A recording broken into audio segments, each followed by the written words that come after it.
Good afternoon and welcome to this next episode of Governance Headline, a sister program to Governance Dialogues, where I comment on interesting and topical governance developments. And in today's episode, I would like to focus on a story that captured my attention last week, and that is the announcement of the privatization of a number of Indian state-owned banks.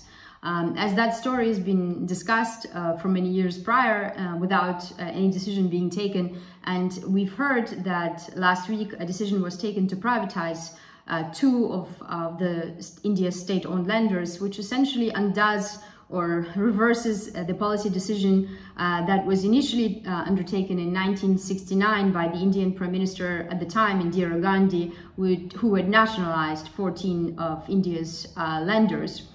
And as we discussed, India's banking system has already undergone in the recent months a number of structural changes, notably with the reform of Yes Bank, which I discussed with its new chairman in one of the episodes of Governance Dialogues, where we delved into how the Yes Bank was rescued with the help of a number of state-owned banks in India.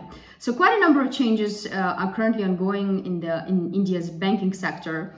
Why I thought this is an interesting topic to delve into is because bank privatization, a topic that used to be hot, has sort of died down, and we hear much less of it both in developed markets and in emerging markets. In developed markets, because the remaining stakes post to the financial crisis have been effectively disposed since.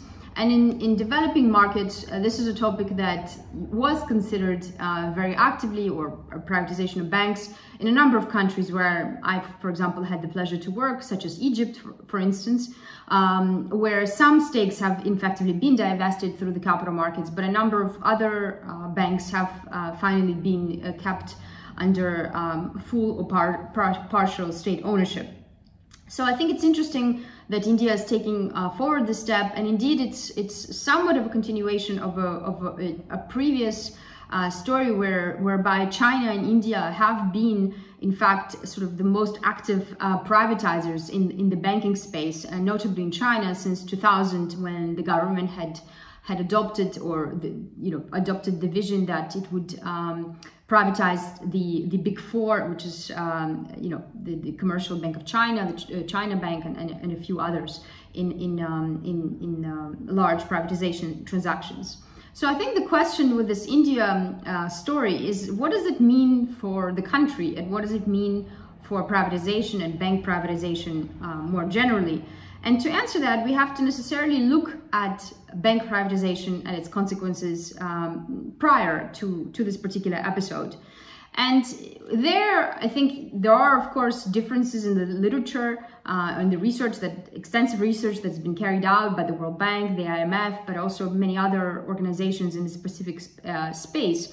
But generally, the literature tends to concede that government ownership of banks has been, to some extent, detrimental to economic welfare, and it is correlated generally with lower financial development and economic growth, which was the initial research of Laporta, which has been backed by a number of other researchers since. And on the back of that research, we also have facts that demonstrate that state-owned banks have declined in terms of their importance in the economy, where they used to be 40% of overall banking assets in developing economies and 30% in advanced economies in 95. These numbers have declined to 18% and 12% respectively in recent years. And the question, I think, is does bank privatization ultimately help improve performance? And the answer is, as it generally tends to be, is that it depends. And there are a couple of points that I think are relevant to highlight in that regard. One is that recent evidence shows that privatized banks usually perform better when they have received a capital injection prior to the privatization that improves ultimately their performance post-privatization. Generally speaking, and this is another relevant point for this Indian situation, is that ceteris paribus, weaker performance and lower asset quality of state-owned banks prior to the privatization tends to obviously also affect their post-privatization outcomes. So a couple of sort of points of evidence that highlight or point us to directions of where the Indian situation might unfold in the coming months. At the same time, the evidence is not unequivocal in showing that state-owned banks shall necessarily be privatized, nor that they perform necessarily better post-privatization. A couple of points in the research currently or recently being carried out by Uga Penitsa in a workshop that I've participated in point out that there are a number of factors to consider in the space. So first of all, state-owned banks generally tend to create greater liquidity in times of crisis and difficult economic conditions, and that is definitely relevant for the current economic conjuncture. And also a number of other factors, such as the fact that state-owned banks are likely to be willing to serve customers in remote areas or in chronically underserved sectors such as agriculture, also highlight their potentially useful role in the economy. The fact that state-owned banks are exhibit less procyclical lending behavior than private banks is another point to consider. And so there are a number of arguments that literature and experience in privatization transactions show that could be enlightening or interesting for the future steps of the Indian privatization program, which aims to, in the short term, as I mentioned, privatize two lenders.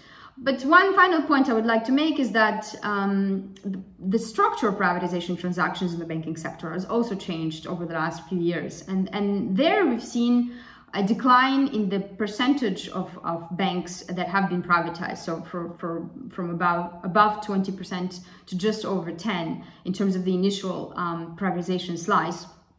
And so those observations, I think, beg a number of sort of big picture questions on the Indian privatization story. One, of course, who will be the owners of the new owners of India's state-owned banks? Will they be partially or fully privatized? And ultimately, and this is a question very close to my heart, is how will the governance arrangements of these banks reflect the complex interests of both private and public shareholders of these banks?